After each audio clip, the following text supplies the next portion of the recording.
Hi, this is Mark's reselling tips, and the focus of tonight's video is definitely transitioning from eBay, which I did on and off for nearly 20 years, to Amazon.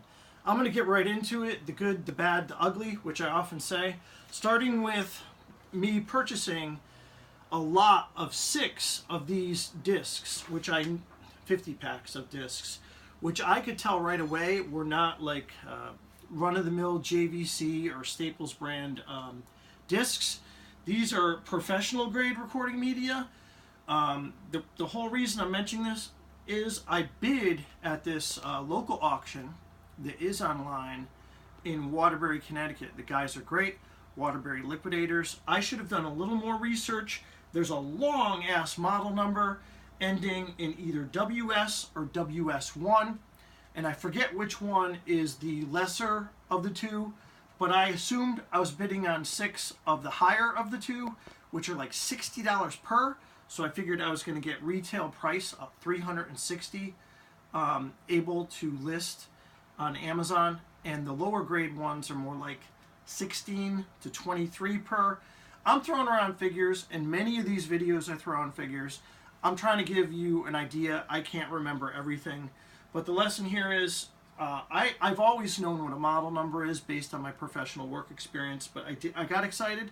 I jumped to conclusions that I was getting 6 times 60 was not the case. I'll still make money. Second tip tonight, rolling right through them, looked up this book, which is a hymn book, hymnal, hymns. It is African American like prayers and songs, specialty book, not a bestseller you're going to find at Barnes & Noble. I looked it up by the ISBN. You guys probably know what that is. What came up initially was the bound version with like the spirals on the side, which made it easier to flip through the pages in the church when you're just barreling through them. This is harder to flip, so I bought it. It was only like $1.49, and I actually listed it under the pretense that it was the spiral bound version, only to somehow go back and check everything. I think I was checking condition and find out this is not the $40 version that I could sell for that price. This is more like the $13 to $16 version. I probably wouldn't have bothered with it. And of course, the evidence that this should have been spiral bound, you can see right there. So I had to go to condition acceptable, which lowered my price that I'm offering it at even lower. So that's the second lesson. Third lesson, don't pass by kids games that look like they're worth nothing. This is a Radica Solitaire that is 16 years old. The package, at least, was patented in 2001. I, of course, wiped it all down with the Lysol wipes or what have you.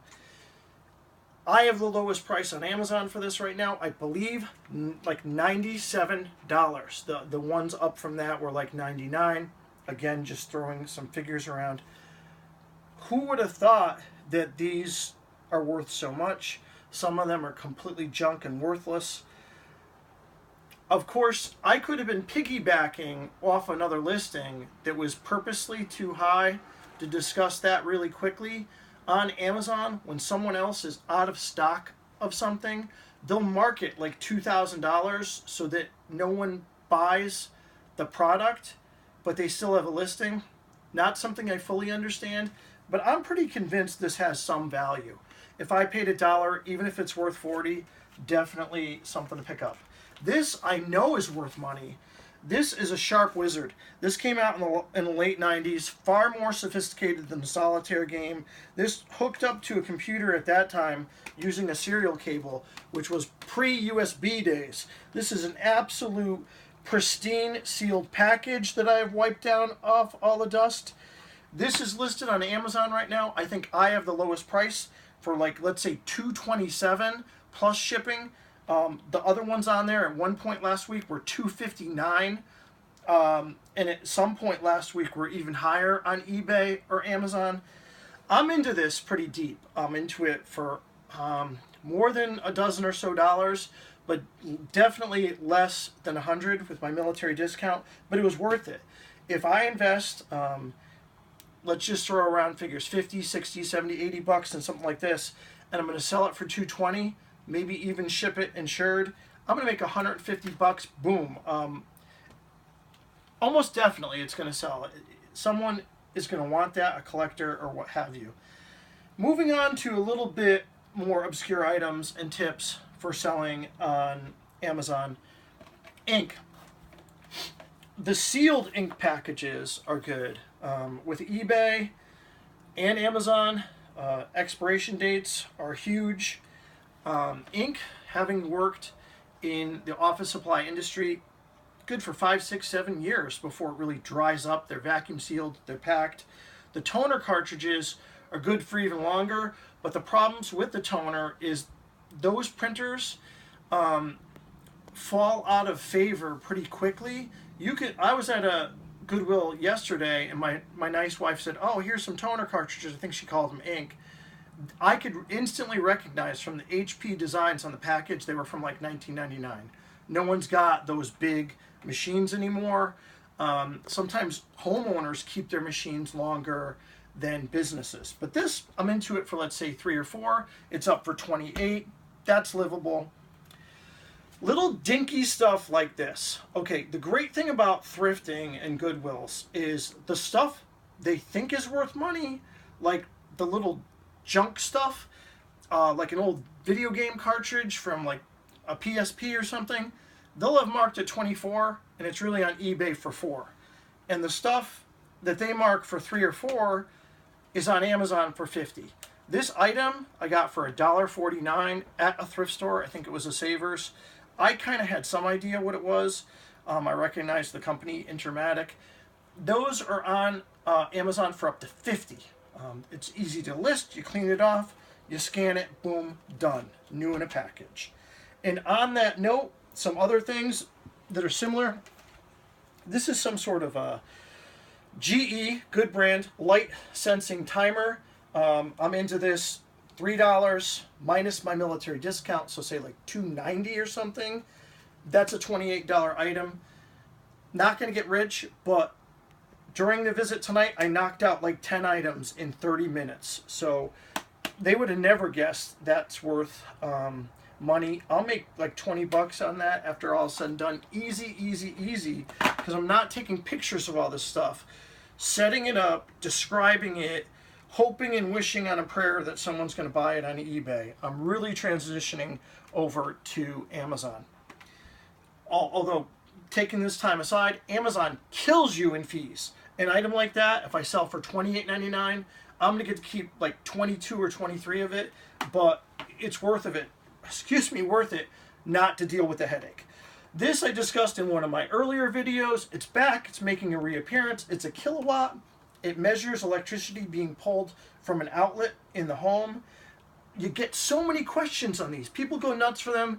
Was talking to my buddy Justin, who lives in the northwest corner of Connecticut today. He knew somebody that listed one and it was gone an hour later. I just seem to get the questions, but it will sell. That will sell. I will make $10 or $15 absolutely effortlessly. Scan, list, one, done. This was a little bit of a surprise. I need to get some goop off there, but that'll be easy. Armband radio. I think it's a pre-MP3. This is like an AM/FM. Guess people like that. Nostalgic, if that's the word. $3. Gonna put it on Amazon for 28. It's a slow grind, but it's not a maybe like eBay. This is another timing switch or wall mount switch. Got to clean it up a little. This was $4 minus military discount, so $3.60. I think this was over $20, $25. Two last things. The telezappers, which I may have mentioned before. I got 2 of them tonight, so that'll be economies of scale. They were $2 each. I think they're either getting put up for 18 or what have you. So that's 4 into 14 times 2 after fees. That's a $20 win. Slight disadvantage on something heavy and big like this. Packing materials might cost me. What I sometimes do is bubble wrap around it and then put it in a poly bag, because that's still cheaper than using a big bubble envelope. Phone flasher, I'm somewhat familiar with these. This is something you would use in a shop where there's machines so they know the phone's ringing, or a hearing impaired person, have to get that right, who sees the phones flashing and maybe has some sort of not encryption service, but like translation service on the phone, and they could talk or what have you, but that's what it's there for. This being as beat up as it is, I'm into it for like $2 or so. I might do on eBay, eBay, long day, but I don't want to take chances anymore with Amazon when I just sell the sealed stuff. Last couple of points that I've got here is I have a question for my audience, which is very limited. There'll probably be 5 people that watch this video over the next 6 months.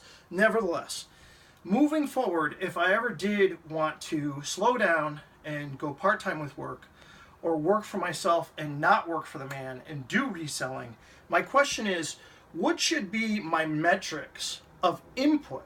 Input meaning listing stuff, essentially, so that the output is enough that I can survive off of. Should my input be the sheer number of items? Like today, let's say I found 8, 9, 10 items. Can I judge it by that? Should the input be sheer dollar value? In other words, if we added all the stuff up and I input $170, should that be my goal for the day? To keep searching until I just sheer dollar value. Should the input be sheer profit as a whole? In other words, if I've determined that I've made, in theory, $105 worth of profit every day, which is $700 and whatever dollars a week, should that be the goal? Or should the input be, while out picking stuff up, making my buying decisions based on what the sheer profit per item is? Don't pick it up if I don't make at least 15 bucks. Pick it up if I do. Those are my questions. The same questions could apply towards eBay.